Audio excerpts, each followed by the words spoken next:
Series 40 leaders under 40 में आज बातचीत करने के लिए हमारे साथ मौजूद है डॉक्टर सैयद इंतिकाफ आलम जी। उनसे बात करेंगे। सर, सबसे पहले तो मैं आपसे जानना चाहूँगा कि ये जो डॉक्टरी पेशे में आपकी एंट्री हुई है, किस तरीके से एंट्री हुई है और आज वर्तमान में आपको क्या लगता है कि आप अपने सफ़र में कामयाब हैं? जी बिल्कुल, मैं चूँकि मुझे सबसे बड़ी खुशी इस बात की है, मैं मुबारकबाद आपको भी देता हूँ कि आप बरेली से या उत्तर प्रदेश से उन लोगों को निकाल रहे हैं कि जो अपने अपने क्षेत्र में काम कर रहे हैं और इसके लिए आप मुबारकबाद के मुस्तहक हैं, पात्र हैं। मैं चूँकि एक ऐसे ख़ानदान से आता हूँ जिसके दरगाह से ताल्लुक़ रखता हूँ, तो थोड़ा सा डिफरेंट ये है यहाँ पे मामला कि दरगाह वाले अक्सर दीनी काम में ही आपको मिलेंगे, वो कहीं ऐसे नहीं मिलेंगे कि जो वो पढ़ लिख के और इस तरीके से इस फील्ड में आते हैं। मैं इसलिए अपने आप को और अपने वालिद को बहुत मुबारकबाद देता हूँ कि उन्होंने मुझको दीनी तालीम के साथ साथ ये तालीम करके कहा कि बेटा, दीन की तबलीग कभी भी पैसों का ज़रिया नहीं बनाना। इसलिए मैंने पहले आयुर्वेदिक डॉक्टर के लिए कहा, मैं बरेली के लीडिंग हॉस्पिटल्स में गंगाचरण, गंगाशील और इस तरह के बड़े हॉस्पिटल्स में मैं रहा और अब मैं इसके बाद physiotherapist, as a physiotherapist, senior physiotherapist की सेवाएं यहाँ बरेली मिशन अस्पताल में दे रहा हूँ। और अपनी ज़िंदगी में जब मुझे लगा कि मैं तालीम के हिस्से में इसमें आकर मैंने अपने आप को इस्टेब्लिश किया है, तो समाज सेवा के लिए शाह मदार फाउंडेशन एक ट्रस्ट बनाया और तहरीक मदारियत काउंसिल बनाकर लोगों की बीच जाके उनकी सेवाएं कर रहा हूं इस वक्त। और अब अभी मैं रिसेंटली एक परफ्यूम के बिज़नेस में आया हूँ। इन तमाम क्षेत्रों में जो आप काम कर रहे हैं, बड़ी बात ये कि अभी बातचीत में आपने बताया था कि आप कानपुर से ताल्लुक़ रखते, लेकिन बरेली को आपने चुना कर्म क्षेत्र में। क्या वजह इसके पीछे की है? क्या बरेली से कोई ख़ास लगाव है? हाँ, बरेली से ख़ास लगाव ये है क्योंकि हमारे फादर ने, वालिद मोहतरम ने इसको अपनी कर्म भूमि बनाया था। क्योंकि बरेली से लगाव ये है कि यहाँ के क़ुर्ब जवार में मकनपुर शरीफ से ताल्लुक़ रखने वाले कसीर तादाद में हैं और अब्बा से मोहब्बत करने की वजह से लोग ने उनको यहाँ बुलाया था, तो अब यहाँ आ गए हैं। हालांकि मैं आपको ये भी बता दूँ, कानपुर में एक मदरसा है, दीनी मदरसा, उसका मैं मैनेजर भी हूँ, वहाँ प्रबंधक की हैसियत से भी वहाँ काम करता हूँ। लेकिन बरेली से लगाव होने की वजह से इसको कर्म भूमि बनाया और यहीं से अपने सारे कामों को अंजाम दिया। डॉक्टर साहब, जो ये पेशा है डॉक्टरी का, ये जात, धर्म, इन सब से परे है और शायद यही वजह है कि जब एक डॉक्टर के सामने मरीज़ आता है तो वो मर्ज़ पूछता है, ना कि नाम।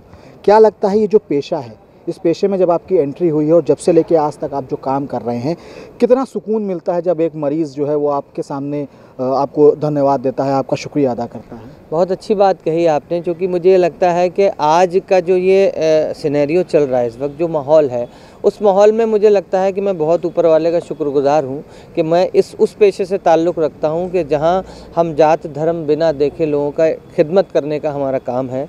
और सबसे ज़्यादा सुकून तब मिलता है जब हम मरीज़ आता है ठीक होने के बाद और वो हाथ जोड़कर या धन्यवाद देने की बात करता है। उम्र में बड़े लोग भी कभी कभी ऐसे इस तरीके से पेश आते हैं जैसे जो लोग कहते हैं कि डॉक्टर भगवान होता है, तो ख़ुद को सुकून मिलता है और अपने वालिद को शुक्रिया दिल से निकलता है हमेशा इस इज़्ज़त में कि उन्होंने इस प्रोफेशन की तरफ भेजा जहां लोगों को खिदमत करने का मौका मिलता है। डॉक्टर साहब, एक सवाल और है। अभी आपने बताया कि खुशी तब मिलती है जब मरीज़ जो है वो धन्यवाद देता है, लेकिन कुछ मरीज़ ऐसे भी होते हैं जो डॉक्टर्स के साथ, पैरामेडिकल स्टाफ के साथ बदसलूकी भी करते हैं। तो इस सिचुएशन को हैंडल करने के लिए आप लोग किस तरीके से काम करते हैं? क्योंकि कहीं ना कहीं जो ये बात निकल कर सामने आती है कि डॉक्टर्स के साथ बदसलूकी हुई, पैरामेडिकल स्टाफ के साथ बदसलूकी हुई, तो कैसे सिचुएशन हैंडल करते हैं आप लोग? ये भी हाँ, ये एक बड़ा अहम विषय है। उस वक्त क्योंकि हम लोगों को ये समझाने की कोशिश करते हैं, लोगों का कोई ना कोई अपना उनसे बिछड़ा हुआ होता है, तो उस वक्त लोगों को ये लगता है कि शायद नेग्लिजेंसी। हालांकि मैं आपके चैनल के माध्यम से बता दूं, कभी भी कोई डॉक्टर किसी मरीज़ के साथ बुरा नहीं चाहता है और वो कोशिश यही करता है, लेकिन चूँकि डॉक्टर भगवान नहीं होता है, होता वही है जो भगवान की मर्ज़ी है। तो हम लोग उस वक्त लोगों को समझाने की कोशिश करते हैं कि ऊपर वाले की मर्ज़ी थी, हमने बहुत किया है। लोग मान भी जाते हैं, लेकिन कभी कभी कुछ इस तरह के लोग जो भड़का के कुछ पैसे ऐंठने के चक्कर में लगे रहते हैं, इस तरह के लोग बहकावे में आ जाते हैं। अदरवाइज़ हम हैंडल कर ही लेते हैं आप लोग। डॉक्टर साहब, एक सवाल और है। 2019 के लास्ट से लेकर लगभग 2 साल तक हम लोगों ने कोरोना का कहर देखा। पहली वेव, दूसरी वेव, तीसरी वेव, कितनों ने अपनों को खोया, इसकी गिनती आज तक नहीं हो पाई। लेकिन उस दौर में जो आपके डिपार्टमेंट के लोगों ने, चाहे वो पैरामेडिकल स्टाफ हों, डॉक्टर्स हों, उन्हें प्रधानमंत्री नरेंद्र मोदी ने कोविड वॉरियर्स का एक स्लोगन दिया, इसके साथ पुष्प वर्षा भी करवाई गई, मतलब असली हीरोज़ जिसे हम कह सकते हैं आप लोगों को माना गया। तो जब प्रधानमंत्री नरेंद्र मोदी द्वारा आप लोगों को कोविड वॉरियर्स का दर्जा दिया गया, उस वक्त कैसा लग रहा था आप लोगों को? नहीं, नो डाउट बहुत अच्छा लगा, इसलिए अच्छा लगा क्योंकि हम लोगों को उस वक्त ऊपर वाले ने एक ऐसा मौका दिया कि जब लोग डरे और सहमे थे, तो हम दोनों तरीके से उनकी मानसिक जो स्थिति थी उसको उबारने के लिए भी लोगों का काम कर रहे थे। और अगर मैं अपनी बात बताऊं तो मैंने उस वक्त लोगों को ये कहा फेसबुक के माध्यम से, सोशल मीडिया के माध्यम से, कि डरने की ज़रूरत नहीं है, हम लोग यहाँ 24 घंटे आपकी सेवा के लिए तत्पर हैं। और मैंने अपनी टीएमसी तहरीक मदारियत काउंसिल के बैनर पे लगातार जब तक लॉकडाउन रहा है लोगों के बीच जाकर फ्री दवा भी बांटी है और खाना भी लोगों तक पहुँचाया है और बहुत ही अच्छा लगा। और जब लगता है कि आपकी खिदमत को कोई सराहता है, ख़ास तौर पर जब हमारे आदरणीय प्रधानमंत्री जी ने इसको सराहा है, तो बहुत अच्छा अंदर से तो लगा ही था। डॉक्टर साहब, एक चीज़ मैं और जानना चाहूँगा, ये जो पेशा है कहीं ना कहीं समाज सेवा से परे हटकर ये पेशा है और कहीं ना कहीं इसमें बहुत मेहनत भी लगती है। इस पेशे में जब आप आते हैं तो कितनी मेहनत लगी होगी आपको कि कानपुर जैसे शहर से आप बरेली आए, फिर यहाँ पे पढ़ाई की, उसके बाद अलग अलग अस्पतालों में आपने काम किया और आज एक लीडिंग हॉस्पिटल जिसे कह सकते हैं मिशन हॉस्पिटल, उसमें आप अपनी सेवाएँ दे रहे हैं। तो इस सफ़रनामे का अगर थोड़ा सा जिक्र आप करें तो। नहीं, हाँ, नो डाउट मेहनत तो बहुत है और मैं चाहता भी ये हूँ कि बच्चे जो हैं इस पेशे में आएँ बस ये सोच के कि जब एक कोई भी शख्स डॉक्टर बनता है तो अब उसका परिवार पूरा वो समाज हो जाता है जिसकी सेवाओं के लिए उसने ख़ुद को डेडिकेट किया है। तो बहुत मेहनत तो लगी ही है और साथ में बहुत कोशिशें रही हैं, लेकिन ये है कि जब से हम लोग इस प्रोफेशन में आए, लोगों की दुआओं के साथ लोगों की सेवा करते करते यहाँ तक चले आए हैं। और मैं तो कहता हूँ कि आइए लोग इस पेशे में इसलिए आइए क्योंकि ये पेशा लोगों की सेवा का एक ज़रिया है और आपको आत्मिक सुकून ज़रूर मिलेगा, आपको अच्छा लगेगा। और यहाँ आके लगता है कि भगवान ने अगर हमको इस दुनिया में भेजा था तो हम लोगों ने, क्योंकि मेरी पढ़ाई इलाहाबाद, बरेली, मेरठ, कानपुर, इन सब जगह हुई है, तो अलग अलग लोगों के साथ एक्सपोज़र रहा और आज की तारीख़ में बहुत सुकून मिलता है कि मैं लोगों की बैठ के सेवा कर रहा हूँ। एक और सवाल है, कहीं ना कहीं ये जो पेशा है वो अब मनी मेकिंग पेशे की तरफ बढ़ता जा रहा है।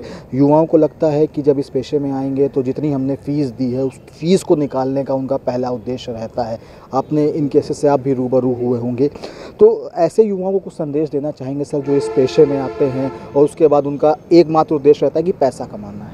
देखिए, दरअसल इस बदलते दौर में जब से कुछ लोग ऐसे आए हैं जिन्होंने मरीज़ को ग्राहक बनाया है, तो सबसे पहला संदेश यही है कि हमें कभी भी मरीज़ को ग्राहक नहीं समझना चाहिए, क्योंकि ये हमारे लिए वो पेशा है ही नहीं जहां हम मनी मेकिंग करने आए। मनी मेकिंग के लिए बहुत से ज़रिए हैं। सबसे पहली सोच इसी सोच के साथ आए कि हमको यहाँ लोगों की सेवा करना है और सेवा का जज्बा लेके ही आएँ, क्योंकि पैसे तो जब आप किसी की सेवा के लिए उसकी सेवाएं दे रहे हैं तो उसके बदले आपको जो देगा उसमें अपने आप को, मतलब सब्र करने के इंतहा से, यहाँ पैसा कमाने की नीयत नहीं होनी चाहिए किसी भी डॉक्टर की। एक आखिरी सवाल है डॉक्टर साहब कि आप जैसे युवाओं को, सफल युवाओं को कहा जाए कि उनकी हम लोग एक लिस्ट तैयार किए हैं, 40 लीडर्स अंडर 40 हम लोग एक अभियान भी चला रहे हैं। इस कार्यक्रम को आप कैसे देखते हैं, क्योंकि युवाओं को कहीं ना कहीं एक ऐसा मंच देने की आज ज़रूरत है जिससे वो अपने चीज़ों को और आगे एक्सप्लोर भी कर सकें, इसके साथ साथ जो है वो अपने आप को फ्लरिश्ड भी महसूस करें। तो कैसे देखते हैं इस पूरे अभियान को? नहीं, आपको बहुत शुक्रगुजार हूँ मैं आपका और आपको बहुत मुबारकबाद इस बात के लिए, क्योंकि युवाओं को निकालना, क्योंकि हम लोग, अगर मैं अपनी बात करूं तो मैं तो जो भी हूं एक छोटा सा बंदा हूं ऊपर वाले का, लेकिन जो आप काम तराशने का कर रहे हैं, क्योंकि जब तक हम जो सेवाएं दे रहे हैं वो 40 लोग जो आपने खोजे हैं, जब तक हमारी बात लोगों तक नहीं पहुंचेगी तो लोगों को इम्प्रेशन नहीं मिलेगा। लोग कैसे इम्प्रेस होंगे कि हाँ हमें भी काम, क्योंकि लोग काम करेंगे और जब उनको सराहा जाएगा तो लोगों के अंदर ये जज्बा पैदा होगा कि हाँ हमको काम करना है। बहुत से ऐसे लोग हैं जो हमारी तारीफ़ करने के लिए, क्योंकि तारीफ़ तो सबको चाहिए, अगर खुदा ने इस दुनिया बनाया तो वो भी चाहता है कि बंदे उसकी इबादत करें, पूजा करें। तो सराहने का जो काम आपने किया इसके लिए आपको सलाम है और बहुत बहुत शुक्रगुजार हूँ मैं आपका कि आपने शहर से उन 40 युवाओं को निकाला जो लोगों की सेवा और खिदमत कर रहे हैं। बहुत बहुत शुक्रिया आपका भी कि आपने हमें समय दिया। नहीं, बहुत धन्यवाद आपका और आपके चैनल के उज्जवल भविष्य की कामना करता हूं मैं, और लोगों से ये अपील भी करता हूं कि लोग सेवा का जज्बा लेके आगे बढ़ें, क्योंकि सेवा के से बड़ी कोई भी चीज़ इस दुनिया में नहीं। पैसा तो हर आदमी कमाए। बातचीत के लिए शुक्रिया। तो जिनको आपने सुना डॉक्टर सैयद इंतखाब आलम जी हैं, जिनका साफ तौर पर ये कहना है कि अगर आप सेवा करने के उद्देश्य से समाज में उतरेंगे तो कहीं ना कहीं आपको प्रोत्साहन भी मिलेगा और कठिनाइयाँ तो हर काम में आती हैं, लेकिन उन कठिनाइयों को पार करके जो सफल कहलाता है वही असली सफल व्यक्ति भी होता है।